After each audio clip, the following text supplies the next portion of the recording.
In conversation with Harry Walker. Harry Walker is a British author from the Oxford countryside who now makes his home in Vancouver, Canada. His writing journey began unexpectedly with idle ideas turning into a fully developed narrative, leading to his debut novel, In Jupiter's Shadow. Aaron's unique storytelling blends psychological insight with captivating science fiction elements, making his work both thought-provoking and thrilling. And on today's episode of Photo Interview, it's my utmost pleasure and joy to offer the show today, Harry Walker. How are you doing, Harry? Hi, Peter. I'm good. Thanks very much. It's a nice sunny morning here. How about yourself? Absolutely, I'm doing very fine. It's a cold evening here, and it's quite amazing. Yeah, we're in different time zones. And yeah, thanks for coming on the show today to talk about your books. No worries. Thanks for having me. Yeah, yeah. So, Harry, I want to first say that I'm impressed, and I'm really, really impressed reading through the description page of your book, In Jupiter's Shadow, on Amazon.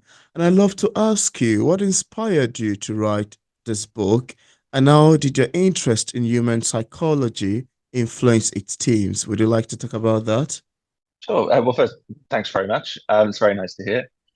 So my background is in psychology. I studied psychology at university, and Oh, I've always been really fascinated by how our brains can be steered in a certain way, or even just outright tricked. And obviously, mm, lots of marketing relies on that sort of thing, and viral memes and stuff relies on that sort of thing. But then there's also these really kind of crazy phenomena that come just from the way our brains kind of work and don't work. So, mm, just a real world example: 2011 in New York, there was a high school where they had a sudden outbreak of Tourette syndrome, and Tourette syndrome is not contagious at all. It doesn't work that way. But over the course of a week, more and more and more students, they started having verbal outbursts and nervous tics, and they ended up having to close down the school. They thought there was some viral agent or something. And in the end, it all just went away, and there was no kind of underlying cause. And they put it down to just the students were stressed. There was exams coming up. One person, for whatever reason, started having some symptoms, and that primed everyone else to follow suit. mm, So these kind of mass, it's called a psychogenic illness, but this kind of mass delusions that humans can sometimes be subject to, I've always found that so interesting, and I wanted to explore something like that. Hence, the idea for Induced Shadow, which puts humans in a very high stress situation, and they begin to lose their grip on reality, mainly mm, because everyone else around them is losing their grip as well, and they're kind of feeding into each other. mm. Well. Wow, that's quite amazing, actually. And I love your description of this. I love how the whole story came to be. And also to know about your interest in human psychology, being the fact that you studied it too in school. It's quite amazing to know, really. Thanks for sharing, I'd say. Yeah, yeah. And I'd like to ask you too, why did you choose Europa as a setting for your novel? And how did you balance the scientific aspect with the fictional element to create a believable world? Would you like to talk about that too? Sure. So I chose Europa, which, if anyone didn't know, it's one of the moons of Jupiter. I knew I wanted to be set in space somewhere, and I knew I wanted it to be a real place, not like a made up place. And Mm, Europa is just fascinating. We know very little about it, but the glimpses that we have had from satellite flybys, it's just incredible. There's an ocean there, we think, that's probably two or three times larger than all of Earth's oceans combined. mm, And it's worth saying, literally everywhere on Earth where we find liquid water, we find life. So it makes Europa a really kind of prime place we could go and look for that sort of thing. mm, And then also, unlike a lot of places in the universe, in the solar system that we know of that are just kind of static and dead, Europa is really volatile and kind of alive. It has geologic activity. It has these huge plumes of water that shoot tens and mm, tens of kilometers into the air, many times the height of Mount Everest, like a big geyser. mm, Um, and it's just so kind of exciting place. And that's why I chose to set it there. And I couldn't resist making a plume like that one of the key elements of the book. mm, Although in reality, I think you probably couldn't go anywhere near one of those and survive. So it's little compromises like that where I try to balance the reality and some artistic license. to Interesting. make a world that is engaging, but still is real enough to feel plausible, but isn't so cut up on the details that it kind of gets in the way of the story. Hmm. That's quite amazing to know, really. I actually love your description of this, and that one to make me to ask you, if you have a copy of the book there, could you leave it to the camera just so we can see Sure. what it looks Uh, like? Here it is. Here is In Oh, Jupiter's that's a Shadow. beautiful cover, even. Is that a The character in there in front of the book? It is, so I won't tell you which character because their face is deliberately hidden, but here is a character in a spacesuit and they are underwater with the light of Jupiter coming down on them. Probably a little hard to see because it's quite a dark image on the camera. And then on the back, that's another scene from the book. I'll leave as a bit of a teaser there. But yeah, there's the book. I just got my copy just yesterday, just in time for this, because it's only been launched just about a week ago. So it's exciting to have an Wow. actual copy without "do not resell" printed over the front. Wow, that's quite amazing. And I'm not quite sure if I'm correct or right about this. The cover looks science fiction like. I'm not sure if it's kind of true Yeah, so so In Jupiter's or Shadow if is a that. science fiction thriller. Mm, It follows the main character, Abuya, who is a researcher on Europa, as I say, one of Jupiter's moons. And she yeah. investigates the possibility of there being life beneath the ice. And during her work there, she's suddenly faced with dangers from her own crew, who seem to be losing their grip on reality. And this leads to behaviors, mysterious symbols, Mm, even quite brutal violence. And the story wow. follows Abuya as she is torn between trying to understand what's happening and her quest for knowledge, I guess, and Mm, trying to protect the people she cares about and the woman she loves, who is on the base with her. interesting. Oh, wow. I love your description of this, actually. I love your description of this. Thanks for mentioning. And just in case we have Thanks. viewers who haven't read it, who haven't read In Jupiter's Shadow yet, and without giving much information away, could we have a sneak of what I'd expect in terms of themes picking up the book? Also, what inspired you to choose a Kenya main character? Sure. So the main theme of the book is survival, as I mentioned. There's Yeah. characters who have to try and understand and survive the dangerous circumstances they're under. That's the kind of very basic foundation. I think then what is a bit more unique, what makes it interesting, is the kind of curiosity element, the search for knowledge kind of theme. Mm, So these are astronauts, they're scientists, and while their main goal is to survive, they can't resist trying to understand everything that's going on, trying to determine if there is mm, really life on Europa and if it's life that's causing the problems they're facing. And I think it's really interesting when you hear real astronauts being interviewed, they are very careful about their own safety. They're hugely careful about that. But clearly to them, the main goal is the search for knowledge and the research and trying to understand the universe. And that's something I wanted to portray. mm, Another theme I've got in there is empathy. I think, to be honest, we could do with a little bit more empathy in the world. mm, And without giving too much away, some of the characters do quite bad things, apparently as a result of some sort of madness. And even if it gets really bad, the main characters retain their empathy for them. They see them as victims, not as villains.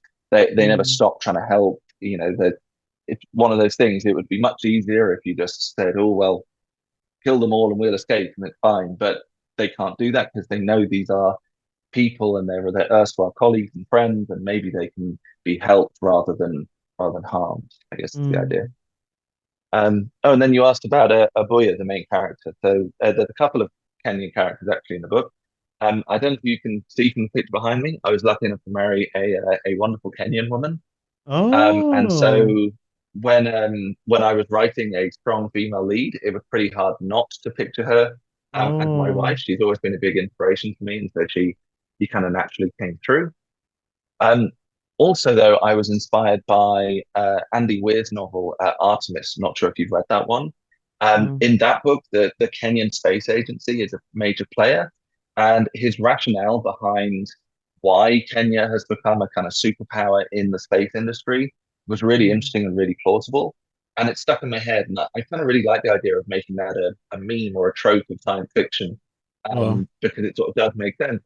And his idea was clairvoyant, and we get a Kenyan space agency sometime in the future. Or I should say the Kenyan space agency exists, but as far as I'm aware, they've not flown an astronaut yet. So he's hoping they can get behind it and actually start exploring themselves. That'd be really cool. Mm. Wow. Wow, this is quite amazing. I particularly love hearing you talk about why you choose a Kenya main character, especially with a background to your marriage. But That is, I wanted an excuse to try and use a few words of Swahili in there, mainly because of how oh. just how angry my bad grammar and bad vocabulary would would make my in-laws. So I tried my best to get it right, and they were very helpful in trying to get it right. But I'm sure I'll get Oh, teased for it. that's quite interesting actually. I mean, I love your answers to that, and I enjoy listening to you talk about it. So thank you for sharing. Yeah, yeah, Sure. yeah. And also, Eri, I've always been fascinated about how authors, especially novelists like yourself, craft long sentences and bring words together in a way that it eventually makes a great novel. And this always leaves me thinking about how exactly they got the ideas and inspiration to put these words together in a way that, paragraph makes pages, pages make chapters, chapters put together makes an amazing, interesting novel. Now, as far as writing is concerned, I'd love to ask you, how do you get the inspirations and ideas to write your books? Where did they come from? It was interesting you say about how to get the long sentences and kind of more Mm. complex sentences. So, growing up, my two favorite writers were Stephen Fry and Douglas Adams. And Oh. Fry especially is famous, maybe infamous, for using 10 words when one would have done. And because of his influence, I actually, if anything, I have to tone down my sentences and make them a bit shorter, a bit less flowery, because I'm tempted to kind of run away with them a bit. And the thing I really learned from Stephen Fry growing up was that the English language is fun. Um, the OED has about 600,000 words in it. That's many, many more than most languages. Mm. Académie Française only lists about 120,000 or so in French, for example. And we've got all these lovely words, and we've taken influences from all these other languages around the world, Germanic, Latin, Greek, Yoruba. I know we've got a few Yoruba words even. Mm. We really ought to make use of them and have fun with them. So I really like putting language together like that. Mm. And then as I said, another key influence was Douglas Adams. So Adams taught me the importance of avoiding cliches and keeping metaphors interesting, keeping language interesting. Oh, I think wow. one of my favorite lines of his was the spaceship hung in the sky in exactly the same way that bricks don't. And that's a ridiculous sentence, but you completely get what he's coming at, and it's interesting. And certainly in Due to Shadow, it's not another Hitchhiker's Guide to the Galaxy. It's much Mm. more serious than that. It's Michael Penn's book. There are some funny bits, but it's not sort of written as a comedy in that way. Mm. Um, However, seeing how the greats can just entirely break the rules like that helped me to apply the rules in, I think, a slightly more interesting way than I otherwise would have done. Wow. Wow. That is quite amazing. That is quite lovely. And I love your answers as to how you get your inspirations and ideas. Because whenever I get to ask other authors, some people will tell me, well, I get ideas from things I've seen around me, from personal life experiences, from my dreams, from so many ways, actually. So it's quite amazing to get to know how yours come to be and how you grew up reading your best admirable authors. Yeah, that actually helped you in that way too. That's quite fun to know. That's quite fun to know. Thank you. And now, apart Sure. from In Jupiter's Shadow, do you have any other works you've authored or say currently working on? Do you think In Jupiter's Shadow will be a part of a series or a standalone novel on itself? So actually, this writing isn't my day job. I'm actually a project Oh. manager. So pretty much all of my writing to date has been things like business cases, and I think they are much less interesting to read than the book is. Um, in terms of future ideas, I do have an idea in mind. I have a plot in mind for a follow-on to Jupiter Shadow. Uh, Mm. Not actually a sequel, but set in the same world with the same kind of flavor. Um, I think I'll see how the first one goes before I commit the time to writing the next one. Mm. Although I must say, the initial feedback and the initial uptake, they've been really promising. They've greatly exceeded my expectations. So maybe I'll have to get back to writing sooner rather than later. Wow. Wow, that's quite amazing. Thanks for sharing. What do you think sets in Jupiter's shadow apart from other works of fiction? Is there anything that you love to talk about particularly that you think sets in Jupiter's shadow differently from other works of fiction? That I think I've managed to do in the book that is, I certainly wouldn't say unique, but is rarer. Is Mm, I've managed to strike a really good balance between the kind of the sci-fi elements, the scientific elements, and a good, exciting, character-driven story. And neither one of those overshadows the other. So I think that makes the book really accessible to sci-fi nerds like me and to more general readers as well. I've had mm, several people in my reviews who left so far who said they would never normally have explored this sort of genre, but they found themselves entirely gripped and the mm, sci-fi was interesting, but it didn't get in the way. And then they're going to explore the genre more. So I mm, think that kind of that broader appeal is something that in Jupiter Shadow does well, if I say so myself. Um, I could say other things. I think the characters are strong and interesting. I think there's emotional depth. I mm, think the world building's good, but I wouldn't want to say any of that sets me apart. I think there's a world of amazingly written fiction out there, and I'll be delighted just to be considered part of that. mm. Wow. Wow, that's quite amazing actually, and that's quite great. I love hearing about that, and thanks for sharing. That's quite great. Sure. Yeah, yeah. Now, could you tell us what publishing is like for a published author like yourself? Are there any challenges you've encountered in the process of writing your book and also ever since it got published? Also, how do you handle criticism as a writer? I particularly love your take on that. Sure. Um, so in Jupiter Shadow is self-published, and on the kind of basic level, I was amazed at how easy self-publishing is. There's a really low kind of Mm, barrier to entry. You can upload a manuscript to Ingram Spark or Amazon KDP, and there's a few other services. And within a couple of days, an actual physical book shows up in the mail, and it probably cost you $10. Like that level of it is really easy. mm, However, even though it's easy to publish a book, it gets much, much harder to publish a high quality book and to do it well. So mm, just in your manuscript, there's reviewing and editing and proofreading and formatting and proofreading again and proofreading again. And that you'll just go around forever and you will get sick of your own story by the end because you'll have read it 20 times. Then there's the cover design, through 7 or 8 different cover designs and have to get feedback from people. And then you have mm, to think about marketing, distribution networks, a million other things. As I mentioned, I do work a full-time day job, and yeah. for about the last 8 weeks leading up to launch, I was doing another 5 or 6 hours a day Wow. after my day job just on this project. So launch day was a big relief in a lot of ways. So the barrier to entry is low, but to do it well is difficult. Mm, And then you asked about handling criticism. I have to say no one has really been to me about injury yet, and I'm sure it's going to happen. I'm sure it happens to everybody. I imagine I'll be a big baby about it, and I'll moan to the mm, wife and the cat for, for ages. At least I'll take it on the chin and brush it off and water off a duck's back. But I guess in the end, no matter what you do, you can't please all the people all the time. Some people aren't going to mm, like it. That's yeah, fine. They're not wrong. It's their opinion. So, absolutely. Absolutely. Thank you. I love your take on this. It's quite educative and quite interesting to hear. Thanks for sharing. Thank you. And as a sure. published author, what sort of advice do you have for other writers who are still struggling with writing and publishing a book? And just in case we have anyone who is watching this interview and would love to get a copy of any of your books, on what platform is it available on for purchase? Let's do the advice first of all. Sure.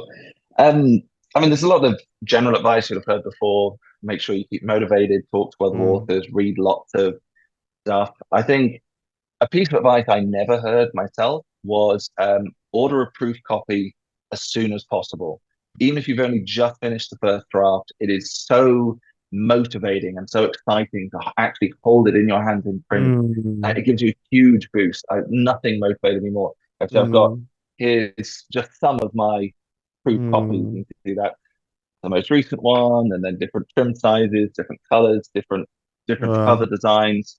And then even here, this is probably about 9 months old now, and you Wow. can see it's a bit ratty because I did lots of proofreading in it. But Oh. just getting that the first time was so motivating. And even when I got this, I wasn't even really thinking about publishing. I was thinking I'll get a few copies printed and it'll be a nice Christmas present for people and Mm, whatever. And then I got it in my hand and I thought, oh, this is actually a book. Like mm, I feel enabled to go and do this. So mm. yeah, that's a bit of advice. And as I say, it's surprisingly cheap and easy to do. So it's worth trying. Yeah, yeah. Oh, wow. That's quite amazing to know, really. I love your take on that. That's a very good advice you've got there. Thank you. Thank you. Or the titles too, or they are the same title. The other books you showed to the camera. Oh yeah, it's all the same title. It's just Oh, different covers. different versions of Beautiful. it. So yeah, They look that was great. Please the previous cover show to the designs. camera again. They look great. Thank you very much. Yeah, I like to be honest, that was my favorite cover design, but uh people Mm, voting thought this was more kind of appropriate for the book. So it was nice to go through them. The books, it's available on Amazon. It's got paperback, hardback, and ebook format all on Amazon. It's also going to be coming to Kindle Unlimited very soon, within the next couple of weeks. And I've reached out to some physical bookstores. So I've reached out to some here in Canada, and in the States, and in the UK, where I'm from. I also mm, just this morning spent some time reaching out to some of the bookstore chains in Kenya, because I thought, given there's a Kenyan main character, it'd be really awesome if it was carried on sale in Kenya, and maybe that gives me an excuse to go do a book event there or something one day in the future. So it'll be on shelf soon, and you can go to Amazon right now and get a copy. That's great. That's great. Thank you so much. And I left a link in the description part of this interview where interested viewers can get a copy of Harry Walker books directly on Amazon and also another platform. I Brilliant. also left a link in the description part to his social media pages for possible followings. So thank you so much, Harry, for accepting the invitation to be featured on P English Literature. It's awesome having this conversation with you. Thanks, Peter. That was fun. Yeah, it's my pleasure as well. Thanks for coming on.